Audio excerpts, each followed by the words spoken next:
Ja, hallo. Es gibt sehr viele Sachen hier in Köln, die kennt man meist nur vom Namen her. Ja, okay, am Dom war wahrscheinlich schon jeder, aber wer kennt denn zum Beispiel die Himmelssäule? Wer kennt denn zum Beispiel das Brauhaus in der Salzias? Und darüber hinaus, wer kennt denn die Geschichte dazu? Und das ist das, was wir in unserer Serie Monumente, Kultur und Personen Ihnen näher bringen wollen.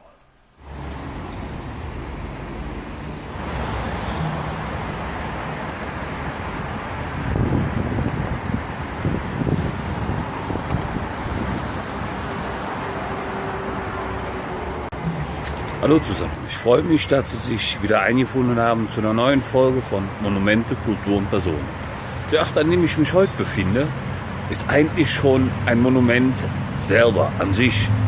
Aber auf diesem Monument gibt es natürlich auch noch Einzelheiten, die erwähnenswert sind. Deswegen heute sozusagen eine Sendung in 2 Teilen. Und das hat nichts mit diesem Schild da hinter mir zu tun, sondern eher mit diesem Schild da hinter mir. Ich befinde mich hier heute auf dem Friedhof Melaten in Köln, einer der ältesten Friedhöfe in ganz Deutschland. Und das, was ich Ihnen heute hier zeigen möchte, ist einfach nur ein Ausflug durch die Geschichte, durch die Persönlichkeiten der letzten 2 Jahrhunderte, die hier auf diesem Friedhof begraben liegen und die entsprechend bekannt sind. Ja, der Grund, warum ich das in 2 Teile mache, ist ganz einfach erklärt. Es gibt Gräber, die man kennen kann, sollte als Kölner. Und es gibt natürlich eine Geschichte, die Melaten mit sich hat. Weil Melaten, angefangen vom Siechenhof im Mittelalter, ich sag nur der schwarze Tod, sprich die Pest, über als die Engländer und Franzosen hier waren, als Lazarett, gepflegt von Nonnen, bis hin zum Friedhof. Das ist eine längere Geschichte. Das kriegen wir alles zusammen nicht rein, wieso, dass man da irgendwas im Rahmen von 10, 12 Minuten raus hinkriegen. Ich bin mal gespannt, ob ich das heute mit dem Teil 1 überhaupt schaffe, aber wir versuchen es jetzt. Also heute Teil 1, Melaten, Gräber. Der Tod ist schließlich was uns ständig begleitet. Und der Kölner an sich ist gerade einer derer, die nicht leichtfertig damit umgehen, aber einen guten Weg gefunden haben, das Leben, die Liebe und den Tod miteinander aufrechtzuerhalten und zu verbinden. Unter anderem weist auch aus dem Kölschen Grundgesetz der Satz "Et kütt wie et kütt" auch ein bisschen in die Richtung. Ganz nah an dem Familiengrab der Familie Blum, sprich Harry Blum, der Name sollte jedem bekannt sein, liegt das erste Grab, was ich Ihnen gerne zeigen möchte. Und zwar ist das Familiengrab des Volksschauspielers Willy Millowitsch, geboren 1909, gestorben 1999 an Herzversagen. Kurz nachdem er nochmal im Jahr zuvor einmal mit dem Rosenmontagszug quer durch Köln gefahren ist. Das, was wir jetzt hier sehen, ist das Grab von Alfred Franz Aujus Neven-Dumont, gestorben 2015. Jeder kennt ihn noch vom Stadtanzeiger und von anderen Ehrenämtern dieser Stadt. Das Grab, was wir hier sehen, ist das Grab von Peter Josef Röhm. Viele kennen den Namen von den roten Etiketten auf den Kölschflaschen. Auf Melaten erinnert sein großes Grabmal an diesen Brauereibesitzer. Von außen leicht unterschätzt ist das Areal vom Friedhof Melaten wahnsinnig groß. Ich gebe Ihnen einen Tipp, wenn Sie sich hier mal umschauen wollen. Informieren Sie sich vorher, was Sie sehen wollen, beziehungsweise es gibt im Internet einen Lageplan. Den können Sie sich runterladen, ausdrucken.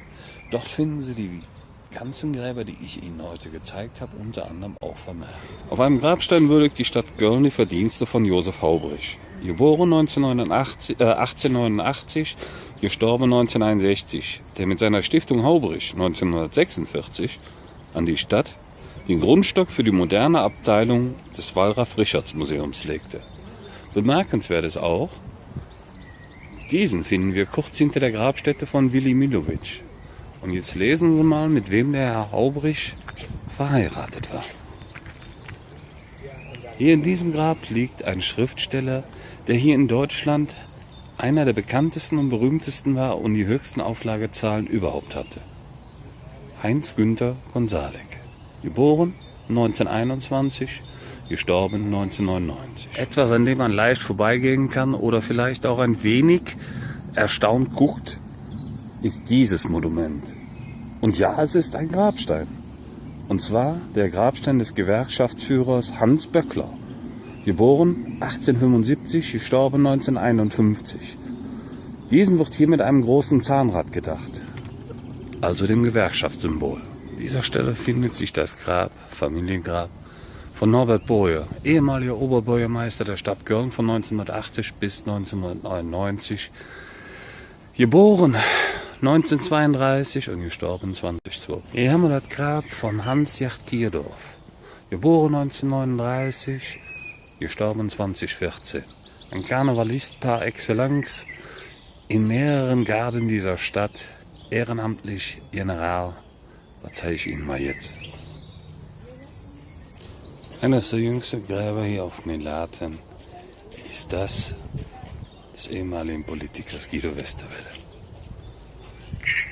Was wir hier sehen, ist ein Mahnmal zum Gedenken aller, die noch unter Kaiser Wilhelm I. im Krieg gekämpft haben. Es gibt hier mehrere Mahnmale. Nicht nur das zur Preußenzeit. Hier hinter mir findet sich auch ein Mahnmal, das gedacht ist für all die Gefallenen, die unter dem Französischen Krieg, sprich Napoleons Besuch hier in Köln, ferner Heimat gestorben sind. Dieses fast schlicht anmutende Grab ist das Grab des bekannten Komödianten und Schauspielers Dirk Bach, der leider nur von 1961 bis 2012 gelebt hat. Ohne diesen Mann, der hier begraben liegt, könnten wir heute alle kein Auto fahren. Hier liegt Nikolaus August Otto, Erfinder des Verbrennungsmotors und mehr oder weniger auch der Schöpfer des Verbrennungsmotors. Geboren 1832, gestorben 1891. Gleich hinter dem Haupteingang auf der rechten Seite sind in einer gemeinsamen Grabstätte Franz Ferdinand Wallraff, geboren 1748, gestorben 1824, und Johann Heinrich Richards, geboren 1795, gestorben 1861, zusammen beerdigt. Franz Ferdinand Wallraff vermachte seine bedeutende Kunstsammlung der Stadt Köln. Und Richards war der Stifter des Museumsgebäudes. Und somit haben diese beiden hier ebenfalls ihre letzte Ruhestätte gefunden. Ach, wat war dat früher schön, doch in Kolonia. Ja, das kann jeder Kölsche fast jeder Kölsche kann das mitsingen. Der Komponist Willi Ostermann, geboren 1876, gestorben 1936, liegt im Karnevalsviertel des Melatenfriedhofs. Dort ist so manche fast Lovensgröße beerdigt worden.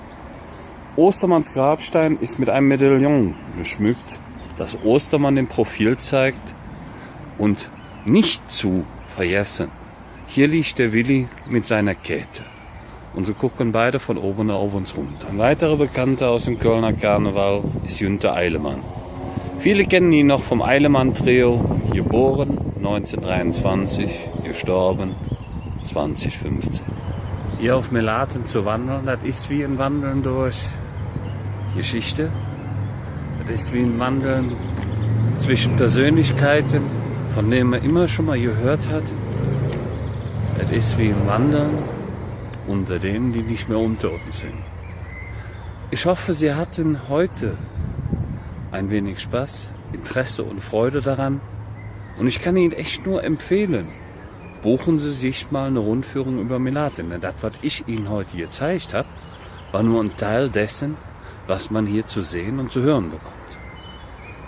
Es hat mir Spaß gemacht, mit Ihnen hier über den Friedhof Melaten zu laufen. Und ich hoffe, ich sehe Sie bald wieder, wenn es dann wieder heißt Monumente, Kultur und Personen.